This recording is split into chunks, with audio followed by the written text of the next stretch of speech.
Hello and welcome back to Spa Business Mastery Podcast. And today is the day where we have Spa Marketing with Delia. We have her come on once a month and we do a deep dive into talking about your spa marketing because we know that that is always the hot topic for spa owners. Sure is. Because you guys all want more people coming into your business. You want people coming to your website and what we call converting to a client. It's a fancy marketing term for booking an appointment.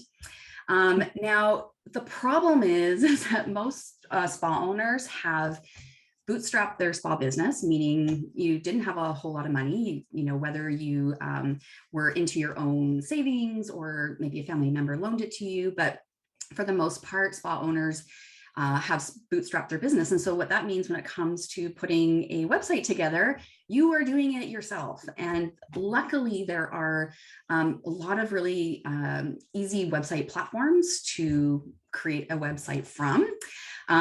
There's lots of web builders like Wix, Weebly, what else is there? I mean, Squarespace. Yeah, Shopify, and they're all kind of meant to be user-friendly for the person building it.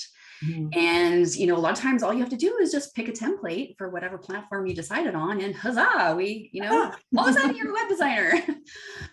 Not really.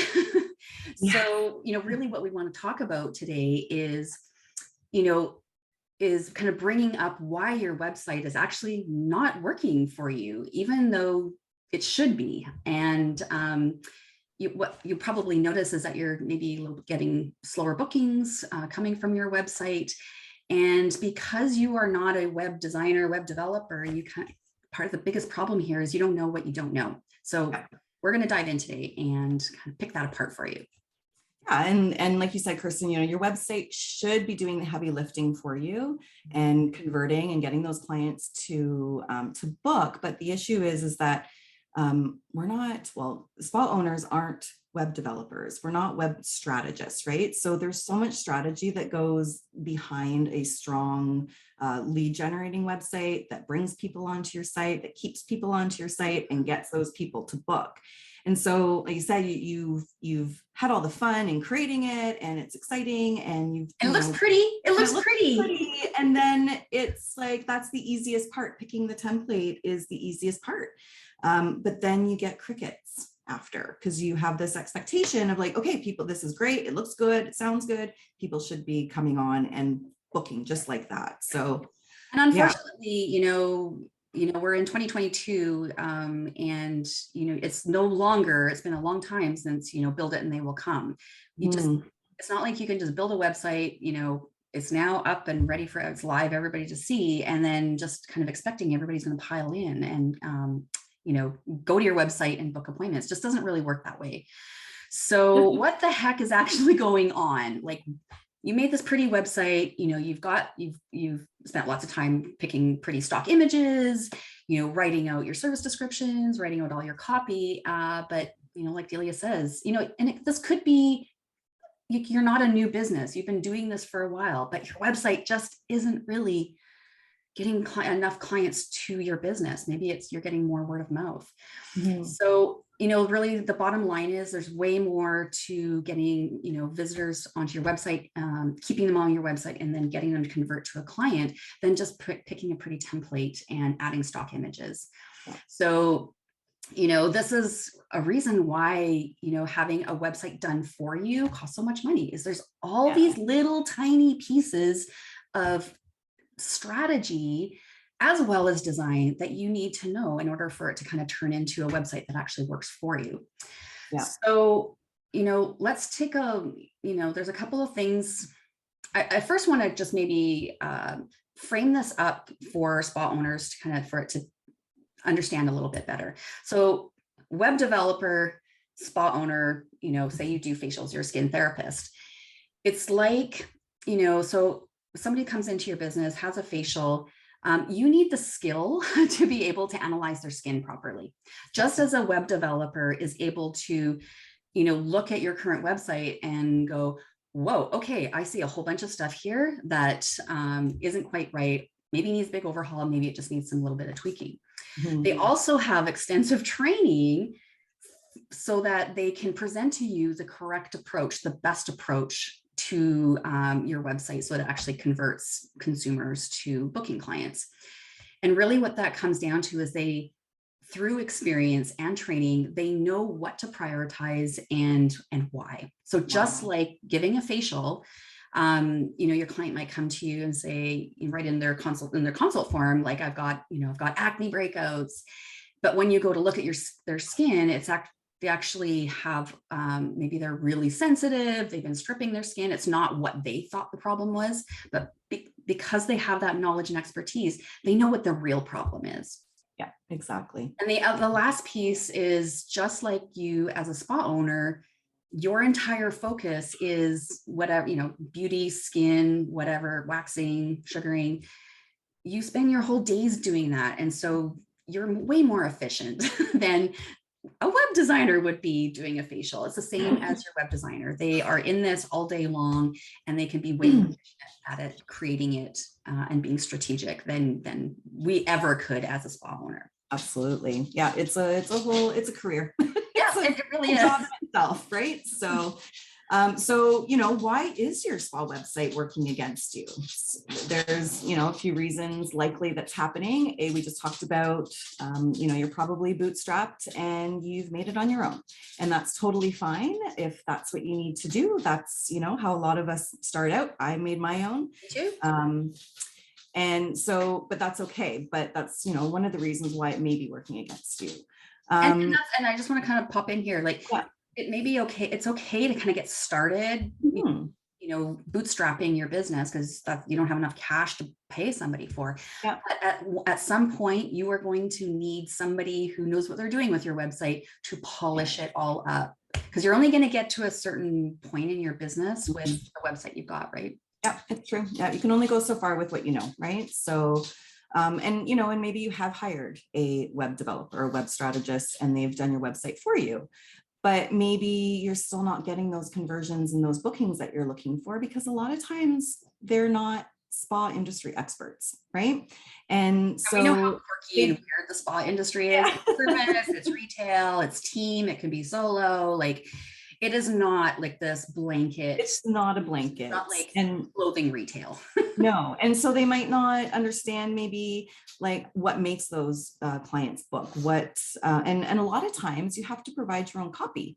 So meaning you have to provide all of the text that's going to go on your website. They won't write it for you and do it in a strategic way. So, and we talked about how they're not spa professionals, but and with that, they can anticipate your spa business strategy and the pivots that need to happen with it, because they just don't have like Kirsten said, where it's a very it's the word I'm looking for, but it's a very different industry. It's not just clothing, and anybody can fit into a different, medium, small, large, etc. So because we're spa specific, we're able to see those issues way down the pipeline that don't work with your overall business strategy. We can see them from a mile away, and we can anticipate when they're coming up. So, we've been doing quite a bit of website strategy lately, and Kirsten and I really kind of get deep dive into the bits and pieces that you wouldn't think are needed in order to make a website work successfully. The other part that we have noticed, and I see this a lot, is a lot of inconsistent or no branding. And when we talk about branding, we're talking about the types of images that you're selecting. We're talking about your fonts. What are your do you have different fonts? Are they all over the place? Are you choosing different ones one day and another one the next day? And your colors, do you have an actual brand color? Are you consistent throughout your website so that it looks cohesive? A lot of times we've noticed that, for example, we had one website that was promoting a body treatment, but the image was of a facial. So that's a huge disconnect to what your services are. So, it'd be like having a pedicure instead of a facial if you're offering facials and you have a pedicure image. Anything in there in the inconsistent branding that you wanted to add, Kirsten? I think.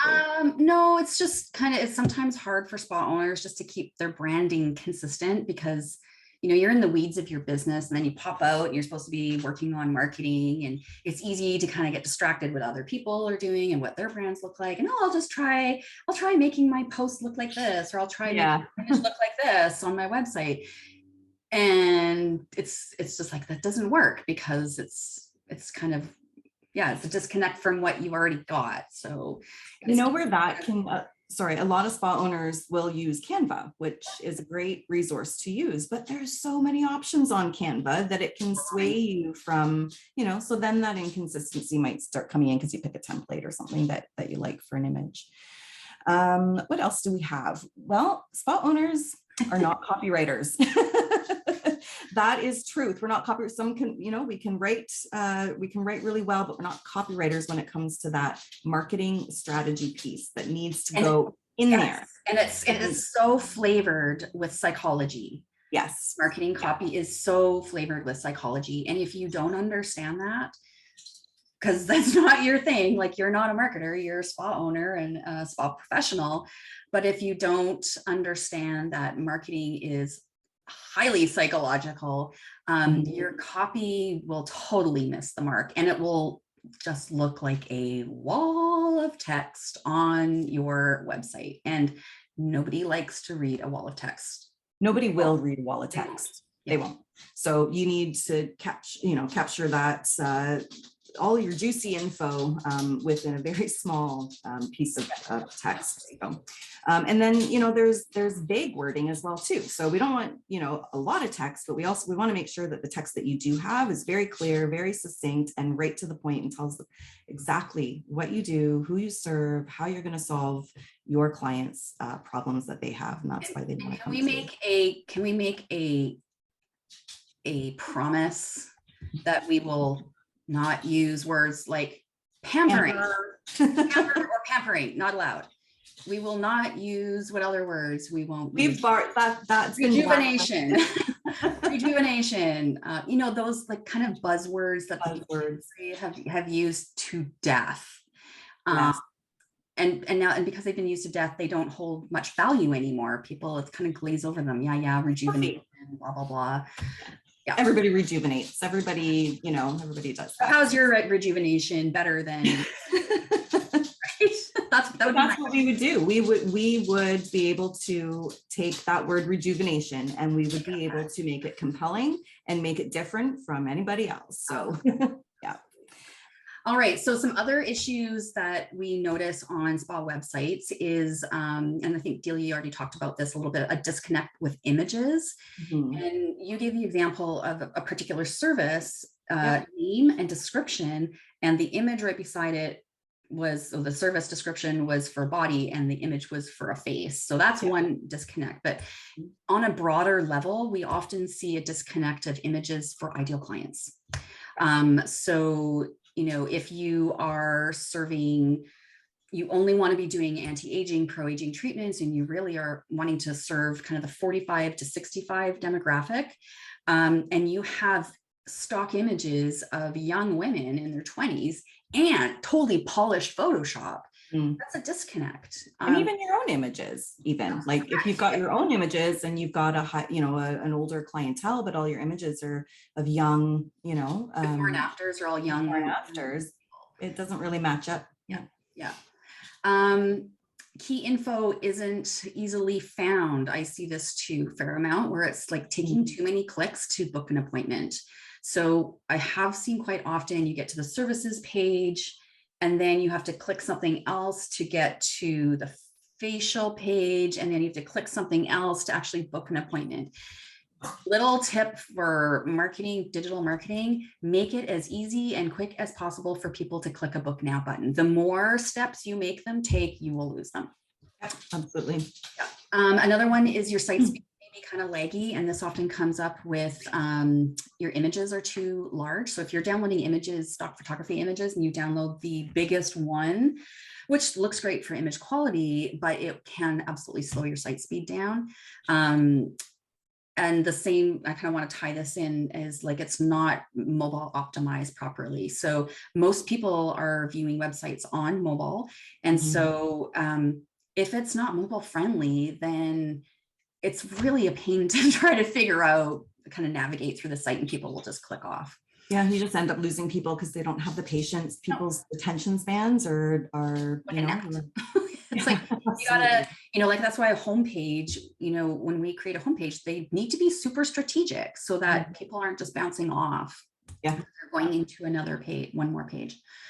And then finally, the other biggie for us, for spas that do their own websites on those platform builders, is if you're relying on the SEO that the platform offers you, it's not enough. And that's when when we do talk about SEO optimization, that's actually having somebody do keyword research for you and, embed those in different parts of the website, as well as kind of do some keywords on the back end of your website. So that's it's a fairly long list of, things here in terms of, why is your spa website not working for you? So what we want you to do, if you need to listen to this again, have a piece of paper, take these notes, and then just do a double check for yourself, and just to make sure you now know what actually needs some work. And it's not to say that, like, if this isn't the priority for you to change your website, that's okay too.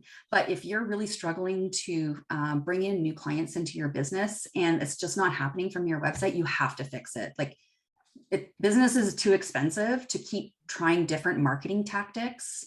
And your time and your energy. And especially if you're farming out things to, that you're paying for the, a website to be updated or whatever, it really needs to work for you. So we need, just go through this list and see possibly kind of where your awareness shows up and what needs to be done. Yeah. All right. So if you've been noticing your website traffic isn't really bringing you in new clients, then it is time for this to be a priority for you. And Delia and I actually were chatting this morning just before we recorded this, and we thought, hey, why don't we offer little, 5-minute, kind of little quick power website assessments for you, dear spa owner, so that you can get our strategic eyeballs on your site. So that, we can quickly give you the feedback that you need.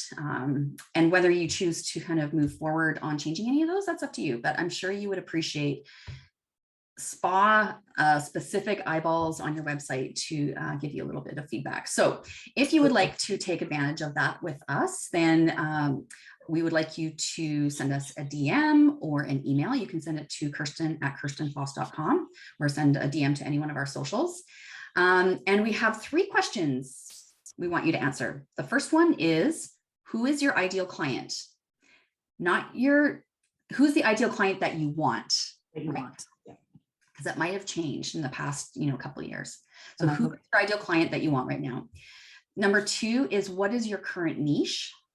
And are you wanting to change that niche? And what do you want to change that niche to if you do want to change it? And the third question is, what do you want your most requested service to be? So 3 little questions, answer those for us and send us your website as well, your URL, so we can check it out. And we're actually going to record this for you and send you back a little recording for all your feedback. How does that sound? Yeah, it's kind of gets you started and gets you thinking about, what needs to be changed in this aspect of your marketing system. My dogs are getting excited too, because they're getting ramped up listening to all this. All right, well, that's it for us today on Spa Business Mastery. Thank you so much for joining us. Delia will be back here next month for another Spa Marketing with Delia. And I will be back here in a couple of weeks with some spa business coaching for you. We'll see you then. See you.